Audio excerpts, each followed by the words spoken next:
প্রয়োজনের জিনিস যে বিক্রি করে তারা ব্যবসা করে। আমি জিজ্ঞাসা করলাম দাম কিরকম নেয়?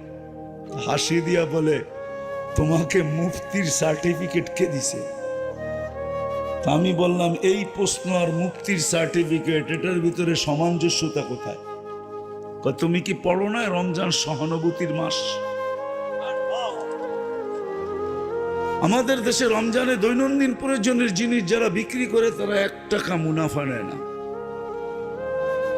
এরা সহানুভূতি দেখায়। কেননা সহানুভূতির বিনিময়ে জান্নাত। কি? হ্যাঁ, হাদিসে আছে 1 টাকা মুনাফা নেয় না। এবার দ্বিতীয়টা শোনেন, আরো মজার। যে বিক্রি করছে সে জান্নাতের আশায় 1 টাকা মুনাফা নেয়। যে কিনছে সে কয় জান্নাত তো আমারও দরকার,